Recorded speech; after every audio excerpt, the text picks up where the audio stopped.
Hello, everyone. If you like what I'm doing here, please consider subscribing, liking, and commenting.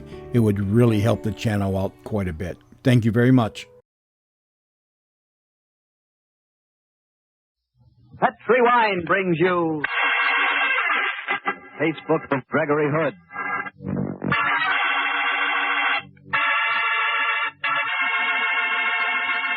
Tonight, the Petri family, the family that took time to bring you into the story of the Derringer Society.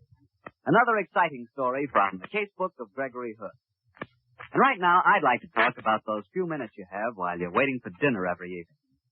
That's the perfect time for a glass of Petri California Sherry. It's the best beginning a good meal ever had.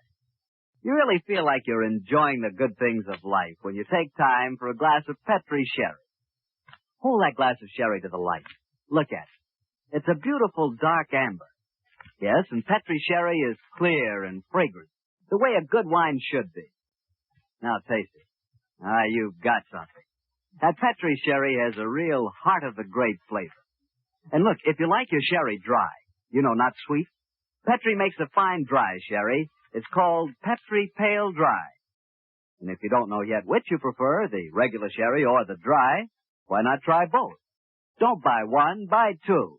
But just be sure you always buy Petri.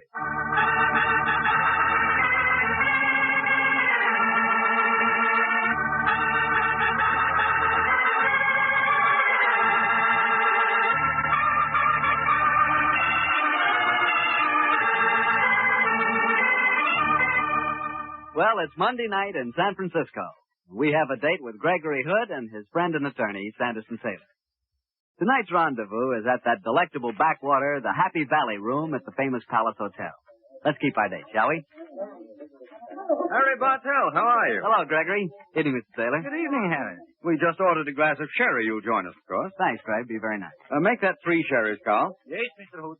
Well, gentlemen, which stories have you selected from the casebook for tonight's episode? A quite remarkable case that we filed under the heading of the Derringer Society. Well, it sounds exciting, but what is the Derringer Society? Well, surely you remember those wonderful early semi-scientific yarns about Dr. Derringer, don't you?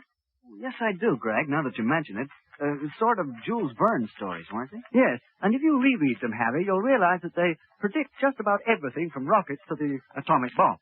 You're both members of the Derringer Society, I take it. Oh, certainly. In fact, Gregory is the president. Greg, I'm always learning something new about you. Oh, I've been a Derringer fan for a great many years, Harry, so it was only natural that I rounded up a few old cronies here who were equally interested and formed a society. We meet from time to time in a private room in Solaris, in Maiden Lane. On the particular occasion I'm talking about, the evening started out very quietly with an excellent dinner, fine wine, and lots of good talk about the famous Dr. Derringer. And then I rose to introduce the guest of honor.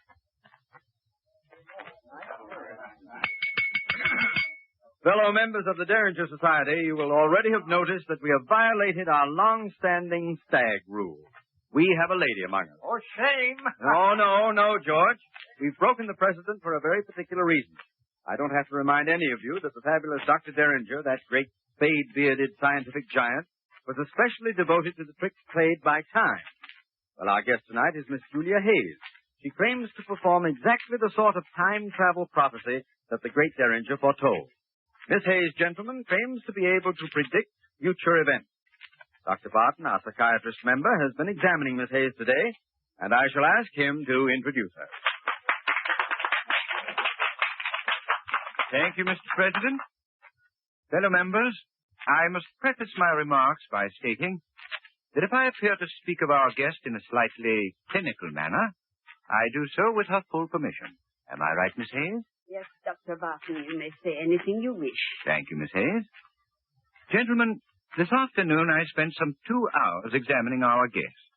And by all known psychological tests, she is simply normal, and perhaps a trifle below average mentality. But her record has already established the fact that she can often predict future events with surprising accuracy, quite above the laws of chance. And now, gentlemen, Miss Hayes will be quite willing to answer any question. Yes, Sandy Taylor, I think yours was the first hand. Miss Hayes, may I ask you any outstanding events that you predicted in the past? On May the 4th, 1937, I predicted that 2 days later the German airship Hindenburg would be destroyed. I predicted the death of both Mussolini and his son-in-law Canciano. I was right as to both date and time. I am seldom wrong. Miss Hayes, how do you explain your unusual ability? I cannot explain it. It is beyond my understanding. It is a gift. When I let my mind go blank, I can see into the future. Miss Hayes, can you tell me what horse is going to win the second race at Arlington tomorrow? Mr. Chester, Hayes is our guest. Oh, sorry, Hood. I beg your pardon, Miss Hayes. I was just being facetious. Now, let me ask you a serious question. Are you able to see into the future at will? Yes. If I make my mind a blank, I can usually see into the immediate future. Would you consider making a prediction for us now? I will try. I can promise nothing, but I will try. Monday. It is Monday at 8:15. I see the future, but not far ahead. This same night, 3 hours from now, at 11:15 tonight, I see a small man, a bald man with glasses. His name is Chester. Now, look, Miss Hayes, the joke's a joke. Quiet, Mr. Chester. Don't spoil it. She's still talking. Tonight, Mr. Chester, at exactly 11:15, you will be murdered.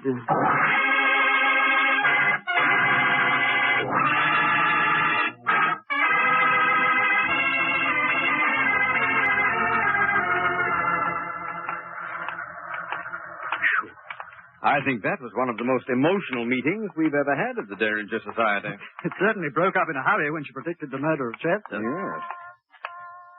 What do you make of that woman, Gregory? Well, it's hard to say. Time travel into the future is all very well in the Derringer stories. Otherwise, I don't care for it too much. Life's complicated enough in a straight line these days. Mr. Hood, Sandy Taylor, wait for me. It's Alfred Chester. He's chasing us on the double. He really must be scared. Well, I'm glad I caught you fellas before you left. What's wrong, Mr. Chester? Are you taking that prediction seriously? Well, it sounded to me more like a threat than a prediction. My reason tells me it's foolish to take the thing seriously, and yet, after all, I did make that stupid remark about the horse races. She's a weird woman. She may have some odd powers that we know nothing about. What do you fellas think I ought to do? Get the police, perhaps? No, I think it'd be a little hard to convince them that you were in danger. Yes. It's 11:15 now. Would you like me to come home with you until after her 11:15 deadline has passed? Oh, no, Hood. I won't bother you. I'm probably being extremely stupid. Well, thanks for this little talk. I feel a lot better. Good night. Good night, Mr. Chester. Good night. Really, it's frightening, isn't it, Gregory? Badly. Ah, well, Sandy, I don't think we need take the business very seriously. Of course not. Just the same, I have a feeling that Mr. Alfred Chester may not sleep too easily tonight.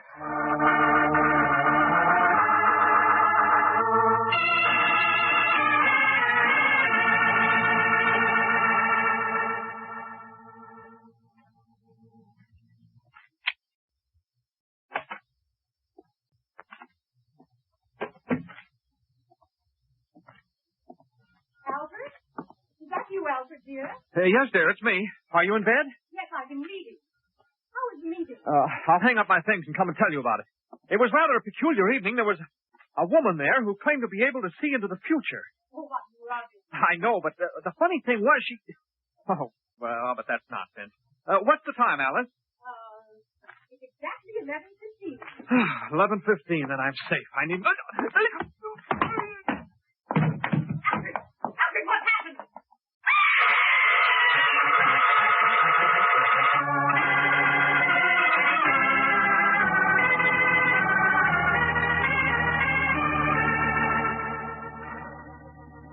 Ah, the top of the morning to you, Stan. Hello, Lieutenant Silvers. Good morning.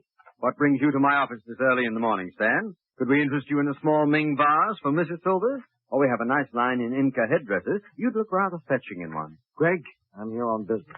You saw Alfred Chester last night, didn't you? Sure, we both did. Why?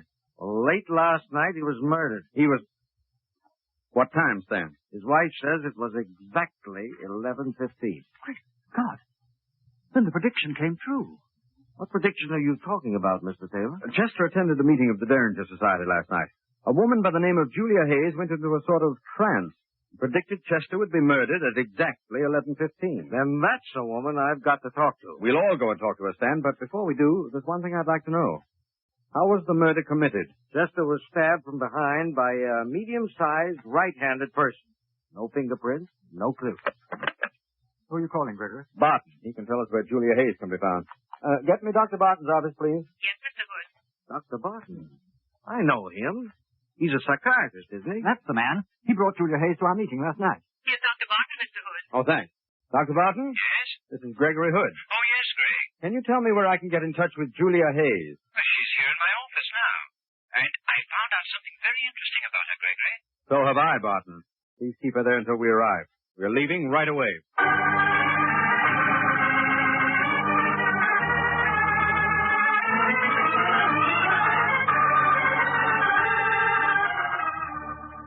I've been examining Miss Hayes again this morning, gentlemen, and I've uncovered a very interesting fact. Miss Hayes was left-handed in her childhood, but she's been forcibly trained into right-handedness since. It's a situation that has unpredictable psychological results, though I'll confess, never precisely like her. She is extraordinary, isn't she, Barton? Lieutenant Silvers will tell you just how extraordinary. Dr. Barton, Alfred Chester was murdered last night. Murdered by a right-handed person. What? And her prediction came true to the exact minute. He died at 11:15. He did? I don't know what to say. One thing I can assure you, gentlemen, Miss Hayes did not commit the crime herself. How do you know? Because I brought her back here after the meeting last night. I was working with her until 12:30. Where's Miss Hayes now? In the other room. You want to talk to her? Yes, Dr. Barton, I certainly do. I'll call her in. Come in, please, Miss Hayes. Yes, Doctor. These gentlemen want to ask you a few questions. What questions? I understand you predicted the murder of Mr. Alfred Chester last night. Yes. It happened, of course. Yes. I knew it would. How do you account for the fact that you predicted it 3 hours before it happened? I cannot account for it. It is a gift that I cannot explain. I can see things in the immediate future. I can tell you what is to happen today before the day is out. I can tell you... My mind is blanking out again. What can you tell us, Miss Hayes? I see a large man, a red-faced man. His name is Felton. That's George Felton, another member of the Derringer Society. What do you see, Miss Hayes? He will die tonight. He, too, will be murdered. The heck he will. This is one murder that isn't going to take place.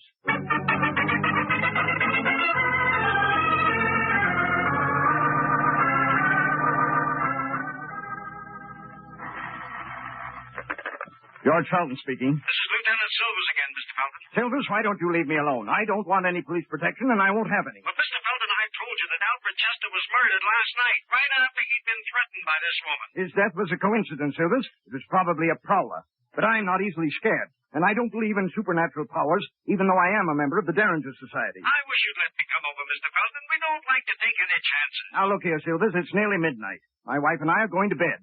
Don't you worry about us. If anyone murders me during the night, I'll get in touch with you first thing in the morning. Who was that, darling? Oh, Lieutenant Silvers again. Still worrying about that threat on your life. Yes, that's the 5th time he's called me today. Darling, he must take it seriously, even if you don't. Don't you think Oh, you now, have don't to- worry your pretty head about it, Cynthia. You run along to bed, dear. I'll lock up. I suppose you know best, George. Don't be long. Oh.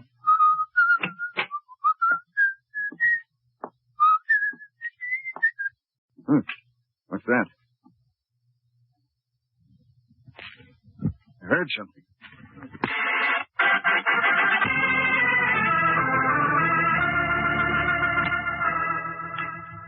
Gregory, I blame myself for Mr. Felton's murder last night. You did your best, Stan? Yes, Lieutenant, after all, you tried to force him to take protection, but he wouldn't hear of it. I know, but I do blame myself.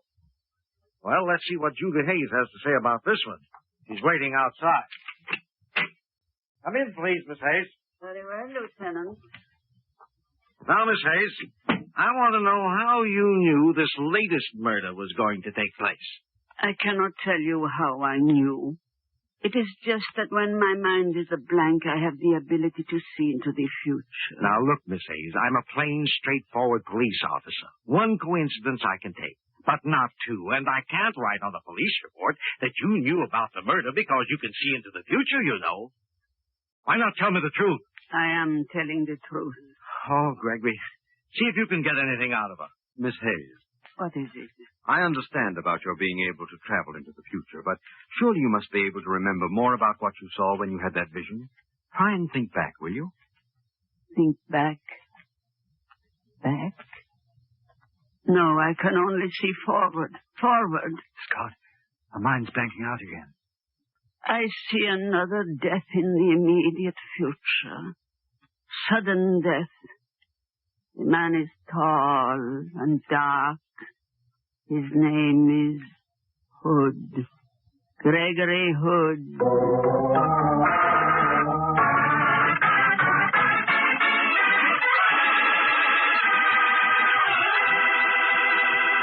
You'll hear the rest of Gregory Hood's story in just a second, so I'll tell you quickly about a wine I know you'll like. That wine is Petri California Muscatel. Petri Muscatel is really marvelous. In fact, I'm willing to bet you like everything about it. Petri Muscatel is good just to look at, the color of sheer gold. And say, if you've ever tasted plump, luscious Muscat grapes at their sun-ripened best, well, then you know what to expect when you taste Petri Muscatel. Petri Muscatel brings you that same wonderful Muscat flavor. And you'll like Petri Muscatel after dinner, by itself, or served with fruit, for instance, peaches, or with cake. Just be sure it's Petri. Petri Muscatel, because Petri wine is always good wine. Well, Gregory, so yours was the third murder to be predicted. Considering the first two had taken place according to schedule, you must have felt a little nervous. For the first 24 hours, I was a trifle sensitive to sudden sounds, Harry. But when 48 hours had passed without anything happening, I began to feel rather let down. Let down? You should have thought you'd have been grateful. Gregory has an ingrained sense of melodrama, Harry. I think he felt cheated because the spotlight was on him and he didn't have a scene to play. Exactly, Sandy. As my old father used to say, if you're fortunate enough to hit the headlines, for heaven's sake, make the most of it. But how could I? The other two killings had followed right on the heels of the prophecies. Now, mine had been predicted, and nothing happened at all. It was rather humiliating. Well, that's one way of looking at it. In any case, I'm sure you didn't just sit down and wait for someone to try to kill you. Oh, no, Harry. As soon as Julia Hayes uttered her dire threat, Lieutenant Silvers and I went into action. We questioned everyone and checked alibis till we were as black in the face as a couple of end men. But after 3 days of this, we had progressed exactly nowhere. On the night of the fourth day, I remember, Sandy and I sat in my apartment discussing the whole business. Gregory, while you and Lieutenant Silvers have been doing the legwork, I've been doing some serious thinking. Splendid, Sandy. What conclusions did you arrive at? I think there's only one answer to this case. And that answer is? Dr. Barton's a psychiatrist. Julia Hayes is slightly subnormal. I wouldn't mind giving you odds that he hypnotized her into performing the two murders. She'd be an easy hypnotic victim. I'd thought of that possibility. Have you figured out his motive? No, but I'll skip that for the moment. One thing we do know. He had the opportunity. He was the only person who was alone with the woman for any length of time between her arrival in San Francisco and her first prophecy at our meeting. Very true. And I think I could provide your missing motive, Sandy. We've checked on Dr. Barton thoroughly. The wife of George Felton, the second man murdered, was a patient of Barton's. She was also a beautiful woman, no doubt is now a very rich one. I've gleaned rumors that her relationship with Barton was a little more cozy than that which usually exists between doctor and patient. In that case, how would you account for the first murder, the stabbing of Alfred Chester? Well, that could have been a blind, to establish a pattern and conceal the motive. Well, if that were the case, your death would be necessary also. True. Darn it, Sandy, this is all supposition. We haven't a real lead to follow. There's one thing I will settle, though. Who are you calling? Dr. Howell is staying at the Fairmont. He's probably the greatest psychiatrist in the country. Dr. Eustace Howell, please. Well, what can he settle? Whether Julia Hayes could have been hypnotized into committing murder. Dr. Howell, this is Gregory Hood. I'm fine, thanks. Yes, I'd like to. In the meanwhile, do you mind if I pick your brains? Yes. Here's my problem. Is it possible to hypnotize an individual to commit a criminal act against his will? Thanks. I thought so. Much obliged to you. I'll call you in a day or two. Goodbye. Can't be done, huh? No. He says the answer is an unqualified no. Well, I'm going to accelerate my own murder. Just tell me what flowers you like first. I'm very fond of Transvaal daisies, Sandy, but don't worry about my funeral. Yes. Lieutenant Silvers, please. Who can play at this game, Sandy? Oh, Stan? This is Greg Hood. No more leads, but I have got a brainwave. Pick up Julia Hayes and bring her up to the apartment as soon as you can. Yes, we'll be waiting for you.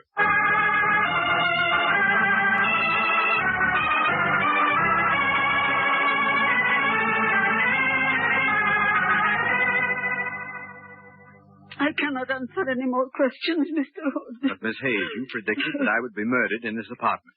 Doesn't this setting ring a responsive chord in your memory?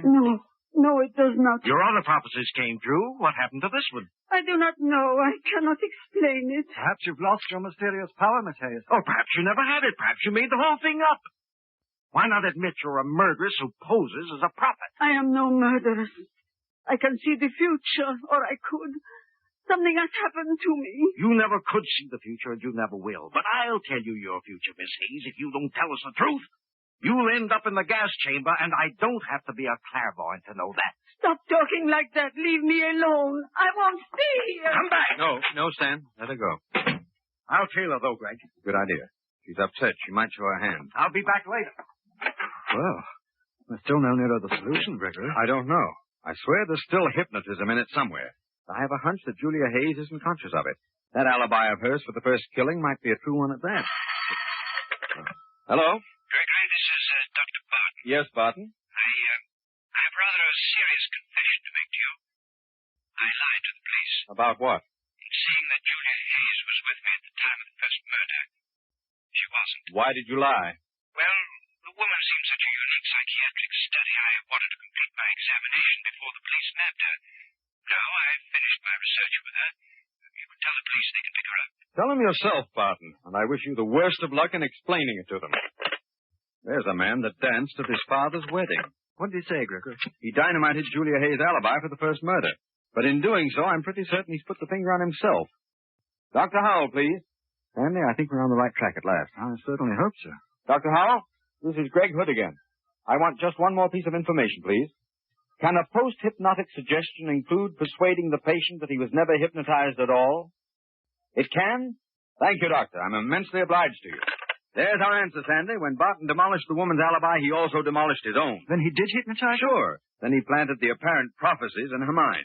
After she'd made them public, he committed the murders himself. I get it. And he thought that when he scuttled Julia Hayes' alibi, we'd think she'd tried to make her own predictions come true. That's it, Sandy. Fortunately for us, he's outsmarted himself and walked into his own trap. We've got him. Who's that?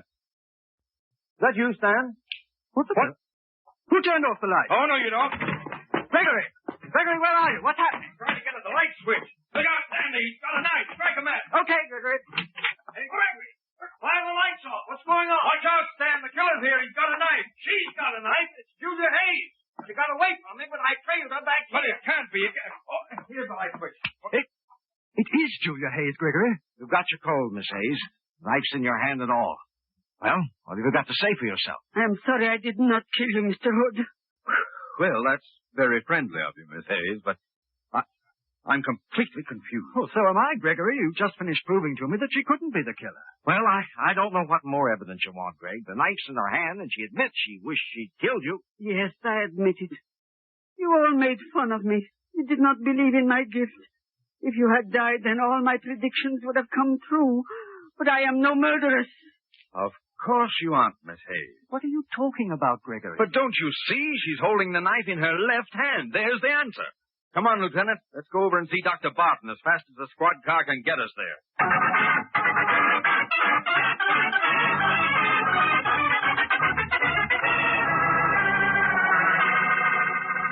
Yeah, this is all very dramatic. A police inspector, an amateur detective, and his attorney stand in my home and accuse me of murder. Is this some form of practical joke? If you think it is, you must have a very warped sense of humor. I don't think the judge will find it funny, Dr. Barton. And I know that your attorney won't. But this is ridiculous. You're suggesting that I hypnotized Julia Hayes into making murder prophecies, and then that I carried out the murders myself? To coin a phrase, yes. But, my dear Hood, you've just admitted that she attacked you tonight. Yes, you suggested the idea. And the three of us, by taunting her with her failure as a prophet earlier on, helped. Her never-too-stable mind snapped, and she attacked me to fulfill her record of prophecies. But why couldn't she have committed the two murders? You overlooked one thing, my friend. You didn't know that under strong emotion she reverts to her childhood left-handedness. She attacked me tonight with her left hand. The murders were committed by a right-handed person. Want to argue any more? I'd like to know what you think my motive was, Hood. Oh, that's easy. Mrs. Felton, the widow of your second victim, broke down half an hour ago and spilled quite a few beans. She did? I mean, yes, she did. So, Cynthia's been talking. Better come with me, Doctor. Very well, Lieutenant. I should prefer not to talk anymore till I've seen my attorney. Good night, gentlemen. See you in court, Barton. Gregory, you tell the most convincing lies. That story about Mrs. Felton talking, how can you do it? Oh, it takes years of training. My old father always used to say that if you couldn't think of a really convincing truth when you wanted to make a good point, then tell a thumping great lie. You're a chip off the old block.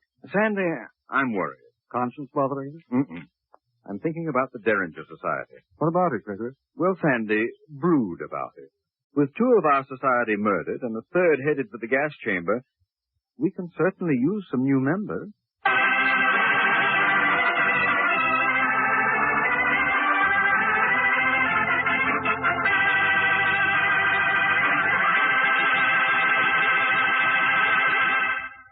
Greg, that was an exciting story. How do you get mixed up in these things? Harry, I guess I'm just around when they happen. But why is it I'm never around? Well, Harry, maybe you're just the kind of person nothing ever happens to. Lucky you. You mean poor me? I bet if I were a member of the Derringer Society, things would start happening to me. Oh, I don't know.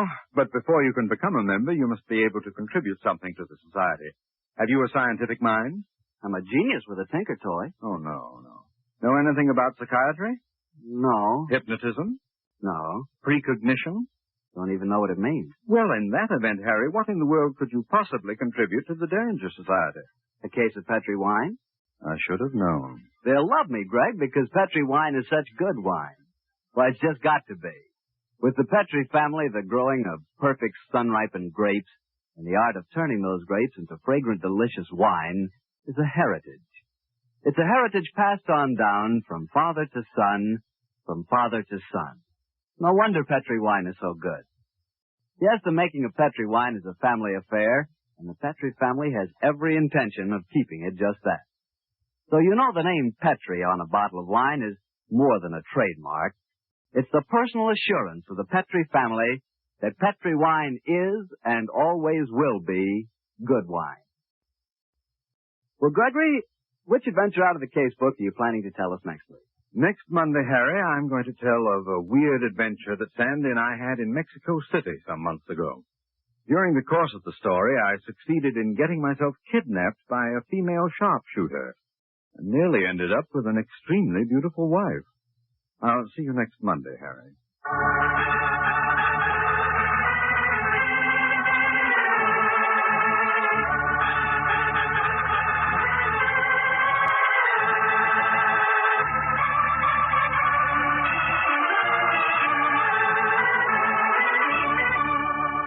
The Casebook of Gregory Hood is written by Dennis Green and Anthony Boucher. Original music composed and played by Dean Fossler. Gail Gordon plays the part of Gregory Hood, and Sanderson Taylor is played by Carl Harbour.